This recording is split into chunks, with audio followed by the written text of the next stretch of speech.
The individual time trial at the Giro d'Italia, 42 flat kilometres of suffering. Jonas Vingegaard finishing unexpectedly low down. Filippo Ganna crushing the life out of everybody. Thymen Arensman producing a masterclass in the GC battle. And a maglia rosa for the ages. If you're watching on YouTube, press subscribe now.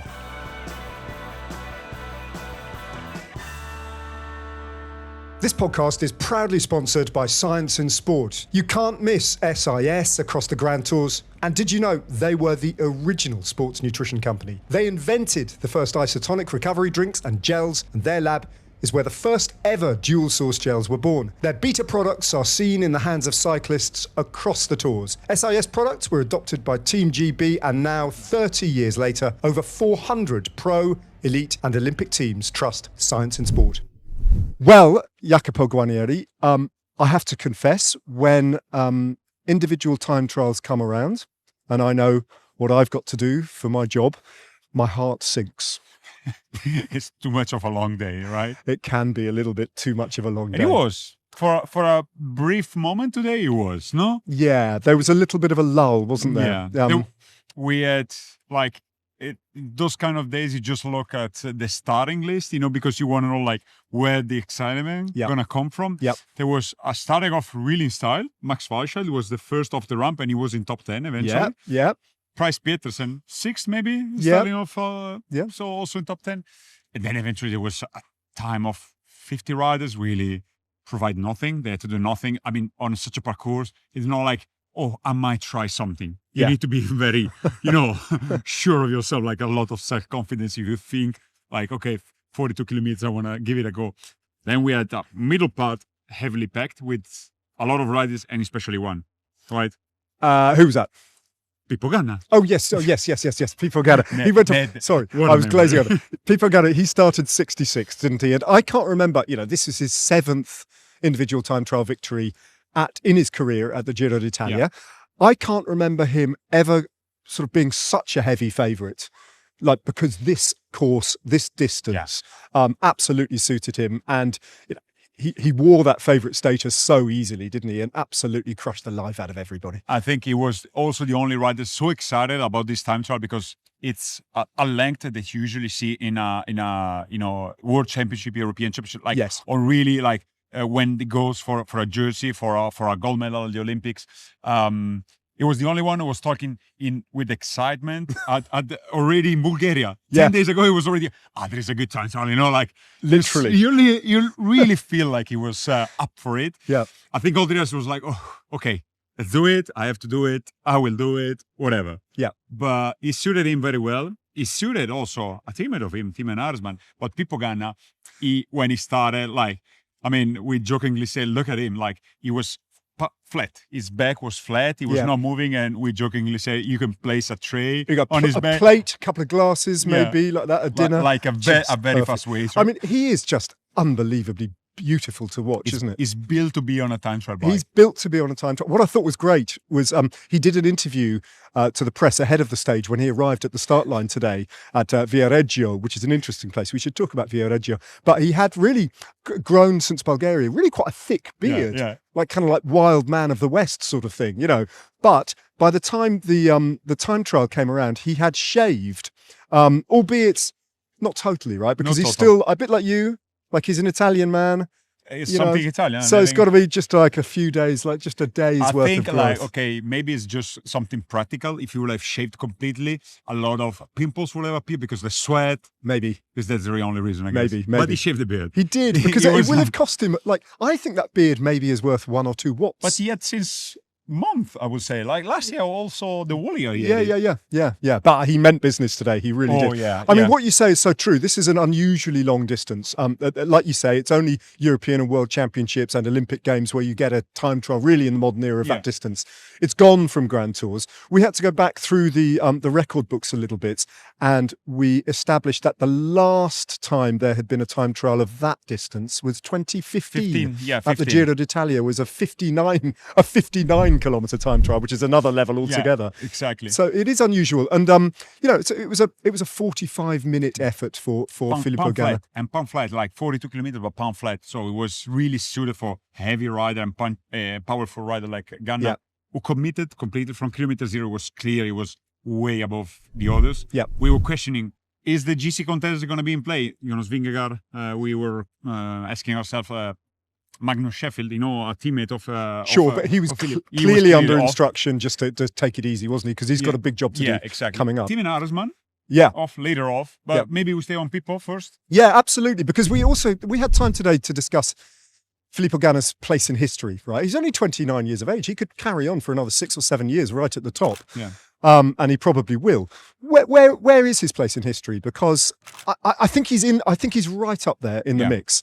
I don't think you can necessarily say yet that he's the greatest there's ever been. We're not talking in his discipline. We're not quite talking Tadej Pogacar kind of like, because I think, he sits alongside Tony Martin, perhaps, who claimed 4 world titles, and Fabian Cancellara, I think, as well, because of Cancellara's record in the classics. Of course, Filippo Ganna has done amazing things on the track. Yeah, our record holder also. Our record, which neither Cancellara nor Martin achieved in their career. But I think the missing thing is the big race win, right? He's come so close in the past to a monument. Yeah. I don't know what you think, if he can add one of those, maybe 2 in the years to come, then I think we're genuinely talking about maybe a rider apart. He's leaving an era of monstrous champions. I mean, I think the only one who can be at the same level was the rivalry between Cancellara and Bonin, the time. Yes. But like, if you go back in time, Tony Martin, he was nothing compared to what we have now. Like, Filippo Ganna has to face also Remco Evenepoel when it comes down to the World Championship. Yes, yeah. And I mean, this guy won just 2 Olympics in the very same year, road and time trial. Yeah. Those are here. They're going to be, this is what we're witnessing right now, that the riders are making history of cycling. Yeah. So nothing to take away from Tony Martin or Fabian Cancellara. But this generation is off the scale. It's off the scale. Like if you take the last 20 years of cycling and just pack them in one season, you know? There's so much talent everywhere. Yeah. But today, Sorry, he also hasn't, it's remarkable he's never won a stage of the Tour de France, which is not, he hasn't gone there very often, has he? No, but also I think like both time he was there, if I'm not mistaken, he was not the ideal preparation for him. I remember one year especially, we're close friends because I can tell you this bit. So when he started off at UAE, if you remember, his career, he was nowhere near what he is now. Yep. And the first year he was coming with a big talent. He won Roubaix U23 or junior, I don't remember exactly. And we arrived the European Championship in Denmark somewhere, where Christoph won ahead of Viviani, and he was there. So, long story short, I came back from massage and opened up my iPad, and I found his face as a screen set, because they didn't have any password. Like, it was on the screen, it was on the locals, it was everywhere. So I had people Ganna all over my iPod, and I kept it for I don't know many years. So every time we were seeing each other, like, do you still have it? I said, of course. And then eventually Apple decided he needed to update the OS or something like this, and I just lost it. I was so disappointed because it was every time I was turning on, there was but like from very close, big face of people. That's brilliant. No, it was a class performance, but it wasn't actually where the intrigue of the stage was. We knew that Ganna was going to do what he did, and he duly delivered it. And it's chapeau. Yeah, almost 55 average on 42 kilometers. I remember exactly what you said in commentary when that came up. The average speed, you said "Mamma mia," which I thought was a beautiful way of summing it up. No, but the intrigue was in the general classification race, right? We had to wait with our calculator in our hand because you need to mix up all the time difference in between the teams, the riders. It's a constantly changing picture. It's not just one rider advancing; it's other riders falling away. How they measure themselves against each other, and the entire general classification got it was like a Rubik's cube, just got like shifted in live time, as it always happens on. But it was particularly interesting today. The headlines were, I think, Derek G. West did a very good individual time trial. Ben O'Connor also very good. He O'Connor faded just a little bit at the very end. Yeah, but he was very good. we had a little battle between a lot of riders Giulio Pellizzari and Jai Hindley. I thought that was a Storer. They were all around the 3 minutes. Bellocchi, amazing. Markel he slotted Bellocchi himself in the got top 10, himself 20 up years into the old. top 10. Yeah. And then it was a time for Thymen Arensman. He started off as 5th, I think, this morning in the classification. Yeah. When he arrived, he was maybe even lower, actually. Even lower. Yeah. It was an amazing time. Second best time. Yeah. Only 1 minute 52, 53 on people. Yeah. And by far the best of the GC guys. He regained the third. He gained third position in the GC. Yep. Well, he took Felix Gall's place in general. Felix Gall lost a lot of time. He suffered. Not like he's not off the classification, but he lost a big chunk of time. Yeah. And also Jonas Vingegaard. We were expecting him to not winning the stage. I mean, I think it was impossible on such parcours, but we were expecting him at least to give the other riders a lot of distance, especially Eulalio. But it was not the case. Eulalio, amazing defender of the jersey. Once again, I mean, every day we are here saying the same. He managed himself to 17 seconds or 20. 27 seconds 27. He still has. Yeah, that's yeah. Still a big, I mean, Eulalio's performance was just at the beginning when they set off one after the other. Vingegaard, 3 minutes later, Eulalio. The first indications, the early indications were, this is it's finished. This is trouble. This is to hang on to 2 minutes and 24 over 42. This isn't going to work. But here's the fascinating thing about time trialing. Very few riders, probably yourself included, ever really know what it's like to race an individual time trial, because most of the peloton, especially this length, most of the peloton, most of the time doesn't have to really race it. Eulalio in his career his young career has never had to race an individual time trial. And you clearly see from the position he was in, not rather the front position but the back end. He was seated, like if you see all the remaining, they're seated at the very low end of the seats up front. He was seated like on a normal road bike, like completely comfortable. So I think there is still a lot of room for improvement for Eulalio. Yeah. But again, chapeau to him. Well, I mean, Jacopo, he's strong. He's strong. He's bottom line is what we saw at the Corno alle Scale the other day, and here, he's strong. He's in great form. Yeah. And if he does, which he probably will fairly soon in the mountains, maybe at the weekend on Saturday, maybe not totally. Maybe not. 27 seconds. But if it does happen that he loses the Maglia Rosa, two things. One, he's in the fight for the podium, genuinely in the fight for the podium. And secondly, he could win the white jersey.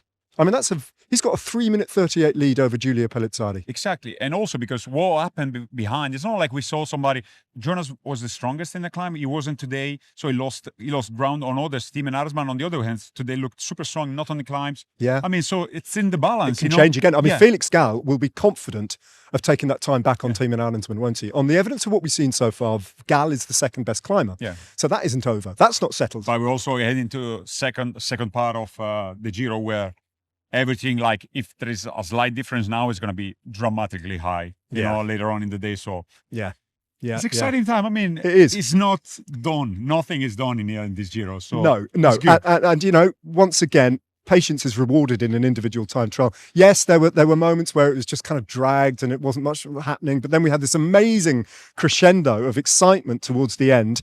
I had the presence of mind to take out my phone and just press record, just very quickly, so that I could record you and me calling home Alfonso Alalio. This is what it looked like. Just what's happening with Alfonso Alalio and how close it's going to be. 2 minutes and 1 second he's conceded. He's in the final kilometre now, Eulalio. His face just exhibiting the agony of the effort that he's put himself through in this horribly long 42 kilometre pan-flat time trial. For a man who's never really had to race a time trial bike in earnest, this challenge was enormous. But Alfonso Alalio has risen to the moment, that Maglia Rosa that he has hoped so ardently to defend. Did he really believe at the beginning of the day that he'd be so close to pulling off the impossible dream in this individual time trial? 300 metres now separate Alfonso Alalio with a miraculous defence of this Maglia Rosa. He took it in the rain in Potenza in such dramatic fashion. Every day he seems to have produced a performance that has surprised and stunned and bewildered and delighted. And in terms of defending the jersey, few moments come close to this as Alfonso Alalio holds on to pink in spectacular fashion. The Maglia Rosa completes the miracle here in Massa. Well, let's just talk a little bit about Jonas Vingegaard, because 13th place on the stage. He played down his disappointment in the interview, quite rightly. I mean, it's It's a decent performance by his enormously high standards. But that's quite a rare moment for him, that 12 riders in the Giro d'Italia peloton, which, with respect to the Giro, is not the Tour de France peloton, 12 riders were better than him on the day. He was not good. He wasn't at his best, was he? No, He was quite some way off his best.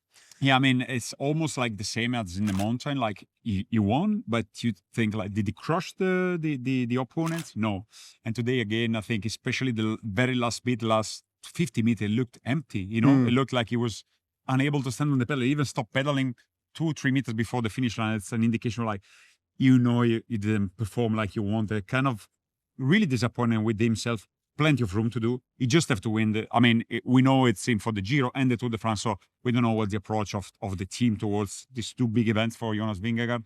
Is still the main favorite of this race because what is shown in the mountain is there. It just happened a couple of days ago. Absolutely.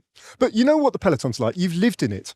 And all the other teams, round dinner, the DSs will be having that conversation. Did you see Jonas? Did you see Jonas when he finished? Like, because he looked ragged. Yeah, exactly. Behind the podium, not just low, he looked empty. He looked done. Yeah. And obviously, Tal Dan recovered himself. The smile came back. The confidence is still there, and so it should be. But just that little sign, and it's a psychological game, and that will encourage all the other teams who are still in this gen. I think, don't you? There's totally. There's enough there to work with in terms of a doubt. It's totally understandable that Jonas want to play down what happened today, and his confidence might still be there. He's supported by a great team. They are very strong. Pigantoli, Sepkus, everybody is in there for him. But the others saw what's happened today, and they think, I might have a chance. I might stand a chance. Yeah. And also, all the other days, they were there. And the more we go into the race, the more, as I said, like the gaps, even like the slight weakness going to become much bigger because the tiredness start to come in play. Everybody feel the legs a little bit not as good as it was at the beginning. And if you're not there, then eventually you're going to crack. So I think the other team's going to try to take the chance, especially maybe tomorrow, the finale. I mean, not maybe for the stage victory. I don't think anybody of the GC teams will control, but why not testing the legs? There is room for it.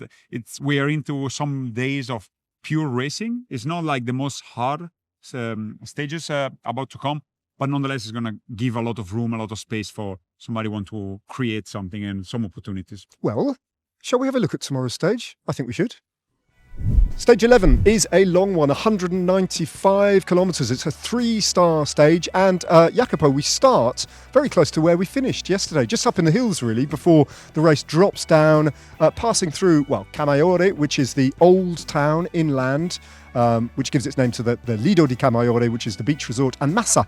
There we go, where the race finished today. Yeah, exactly. Before that, after that, we're going to go to Luni, the ancient city that marks the border with Liguria. And from now, it's going to be lumpy because they enter the city of Spezia. Where's the famous Cinque Terre, not far, Passo del Termine. It's up and down close to the sea line, as you can see.